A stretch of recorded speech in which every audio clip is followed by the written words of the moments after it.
5 little rules that you can follow as you find your spark and bring your spark to life. The first is to go after the things that you want.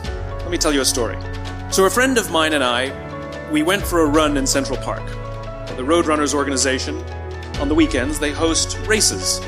And it's very common at the end of the race, they'll have a sponsor who will give away something, apples or bagels or something. And on this particular day, when we got to the end of the run, there were some free bagels. And they had picnic tables set up, and on one side was a group of volunteers. On the table were boxes of bagels, and on the other side was a long line of runners waiting to get their free bagel. So I said to my friend, let's get a bagel. And he looked at me and said, the line's too long. And I said, free bagel. And he said, I don't want to wait in line. And I was like, free bagel. And he says, it's too long. And that's when I realized that there's 2 ways to see the world.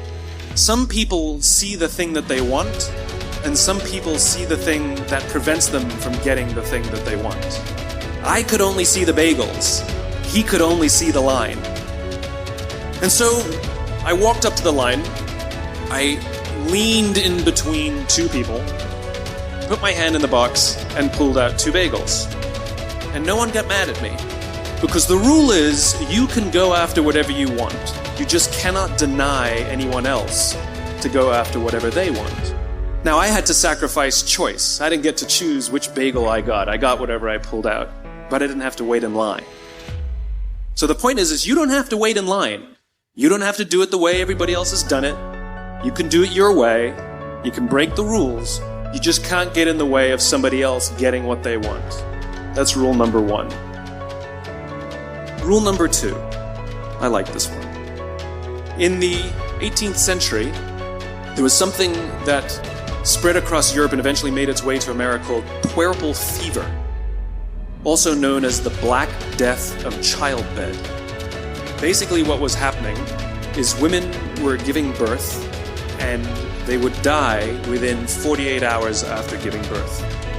This Black Death of childbirth was the ravage of Europe, and it got worse and worse and worse over the course of over a century.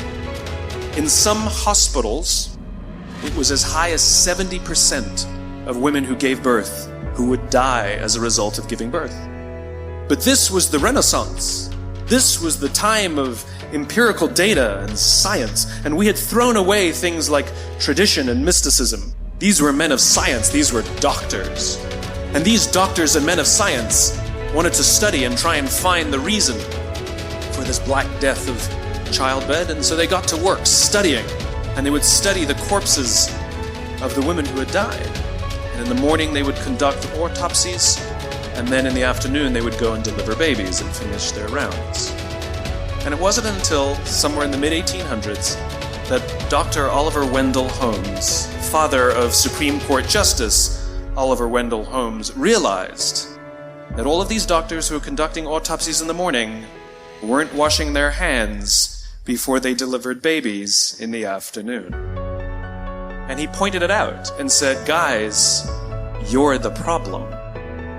And they ignored him and called him crazy for 30 years. Until finally somebody realized that if they simply washed their hands, it would go away. And that's exactly what happened. When they started sterilizing their instruments and washing their hands, the Black Death of childbed disappeared.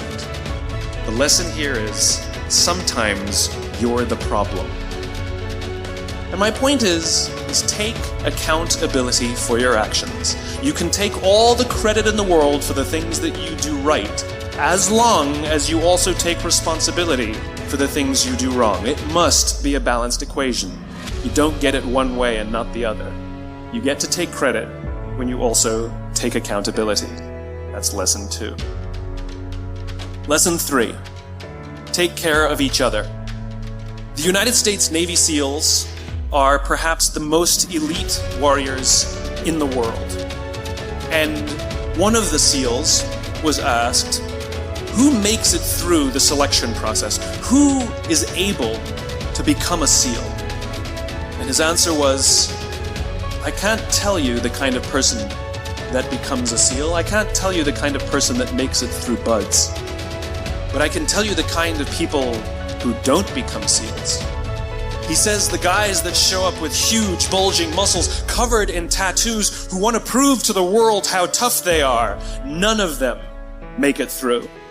He said the preening leaders who like to delegate all their responsibility and never do anything themselves, none of them make it through.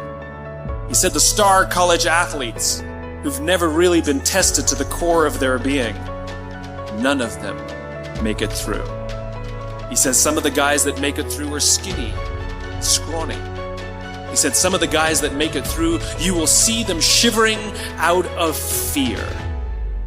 He says, however, all the guys that make it through, when they find themselves physically spent, emotionally spent, when they have nothing left to give physically or emotionally, somehow, some way, they are able to find the energy to dig down deep inside themselves, to find the energy to help the guy next to them.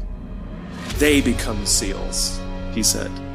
You want to be an elite warrior, it's not about how tough you are, it's not about how smart you are, it's not about how fast you are.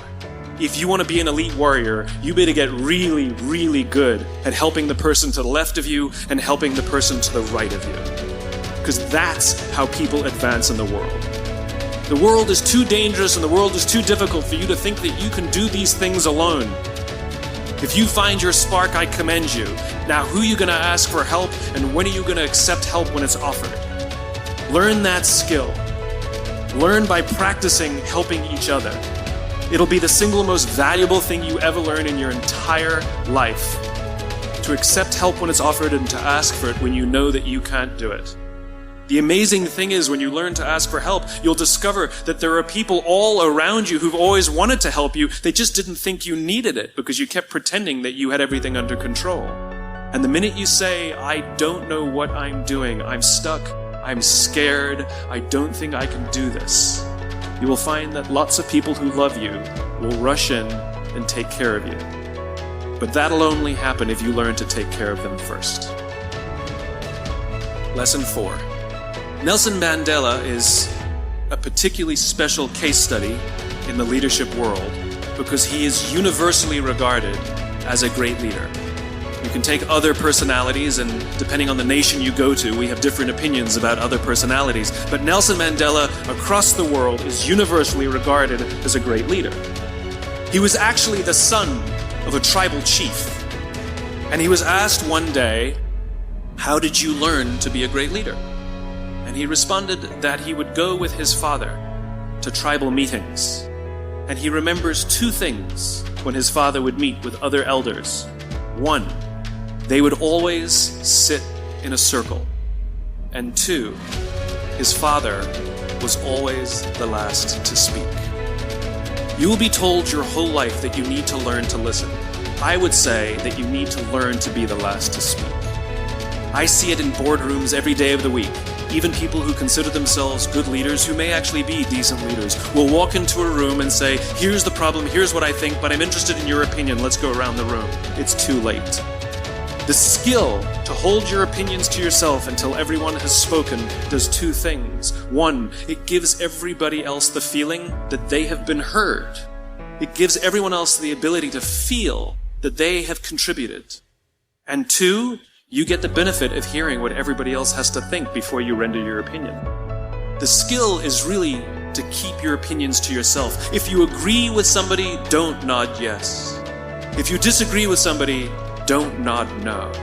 Simply sit there, take it all in, and the only thing you're allowed to do is ask questions so that you can understand what they mean and why they have the opinion that they have. You must understand from where they are speaking, why they have the opinion they have, not just what they are saying. And at the end, you will get your turn. It sounds easy, it's not. Practice being the last to speak. That's what Nelson Mandela did.